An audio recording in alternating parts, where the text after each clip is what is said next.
So we just fitted this Viper alarm system, which includes the ability to remote start. Right now behind me is my wife's 2006 Subaru WRX. And if you haven't already seen the video on that car, I'm going to put a link up the top here.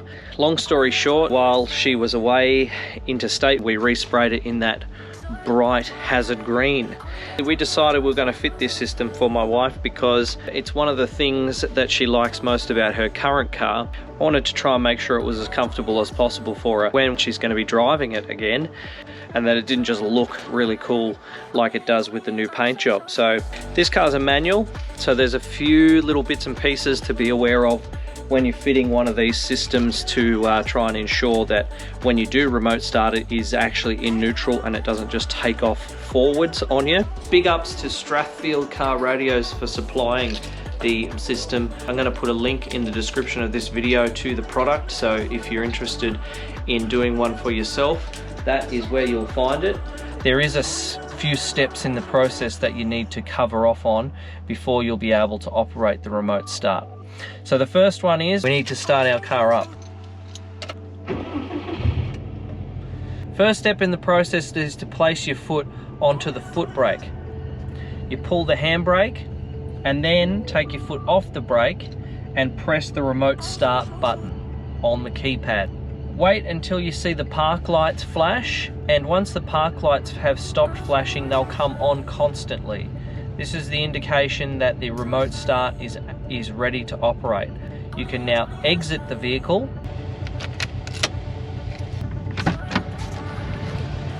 You press your lock button on the remote. You'll hear the siren beep once, indicating the turbo timer shut down, and then beep again when it locks the doors. So now the car is ready to go, and that can be seen on, if you have the remote keypad with the graphic screen, you'll see a little picture of a manual shifter. To activate this system now, it's as simple as pressing the remote start button. The command will be sent, and your car now remote starts. Once you return to the car, unlock it, open the door, put the key in and turn it to the on position. When you activate either the park brake off or the foot brake, the car will now take back over and run just like it would in a normal case. So that's how you get your Viper remote start system to operate when you have a manual vehicle. There's obviously a lot of wiring that takes place to make it happen. So we start off here, you can see just how involved it is. This unit already had a previous alarm system installed, which was that Mongoose alarm system there. So I've already taken the liberty of chopping that out to get a bit of a head start on the project as it is. Now, the few things to be aware of with this. Previous alarm system was wired in for cutting of the ignition and the starter circuits. So right now, just to check that I've got everything removed, I've actually bypassed those. What you might call in a Hollywood movie, we're getting ready to hot wire it. This car, because it's a little bit more modern than some, has a transponder key with a chip built into this key. So without the key in the ignition, the car doesn't actually start. This Viper system has a bypass module for the key. So you actually open this up and physically place a spare key inside of it. It reads the transponder signal from that key and it puts it on a little antenna, which you can see wrapped around here. It's that little black loop there. It's actually a circle. Comes down here to this wiring harness, and that wiring harness plugs into that box on that side. Tricks the car into thinking that there's a key in the ignition when you press the button on the remote start. You're not necessarily making the car less secure, you're just trying to bypass the existing system and replace it with something that gives you more features. In this case, remote start's the main one, but this alarm also does have the capability to run some auxiliary channels on it. So that could be remote control for the electric window, to make the electric window go up and down from the key button. You could hook up things like your air conditioning, heated seats, rear demister, Depending on the type of car, you could have a boot popper.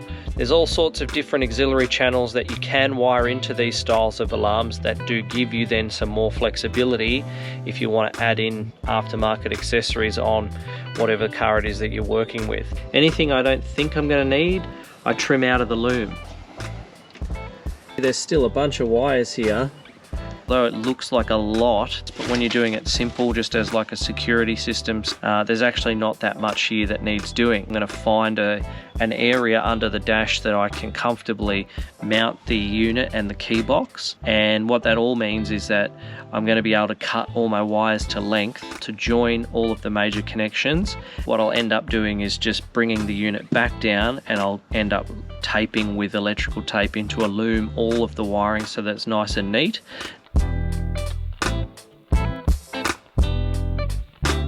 It still looks super messy under here because there's just stuff everywhere. If you haven't done one before, it's important to try and do some research because they are a little bit complex in the way that the ins and outs work. For the starter, the power inputs for the alarm system, the ignition, and a few other things, light flashes, central locking, etc. The tacho pickup that I had behind the dashboard, that seems to be working. The pickups for the handbrake are working, for the foot brake. All of my inputs, my door inputs, everything seems to be working. Getting close, finish it up now and I'll run you through the process of finishing it all off in a second.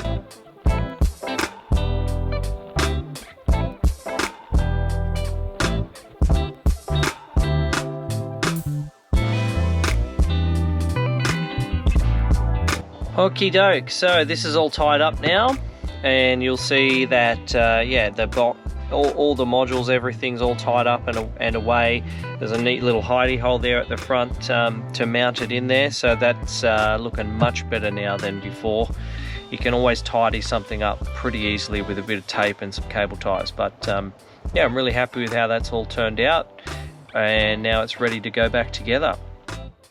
Alright, so we're just about wrapped up on this one now. The last step in the process was to put in the siren.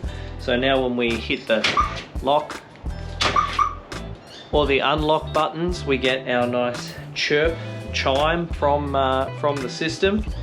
Basically it's ready to go now. Because these can be so complex systems, and because they're also usually vehicle specific, especially if you want the remote start component, it's usually best to get in touch with a Viper distributor, Viper dealer. So Strathfield themselves are one of those.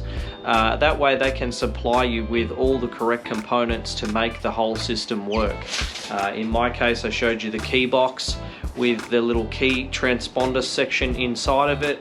That is all that's required to make that work on this car, but in other cars there's all sorts of varied things that you can need, especially if it's a later model car. So getting in touch with your distributor is going to be the best way forward in terms of that. I'm really excited to give it back to Jade now and get her to test out the remote start function for herself. I think she's really going to enjoy that, and I think it's going to make a big difference for her when she's back in the car very soon and driving it every day. So until next time guys, if you're liking this video, make sure you do click that little like button, and that really helps us out here as well. If you're liking what you're seeing here and you want to see more videos from us, make sure you subscribe to the channel as well with the little bell notification turned on, because without that you may miss out on something from us in the future as well. So until next time, thanks so much. We'll catch you on the next one.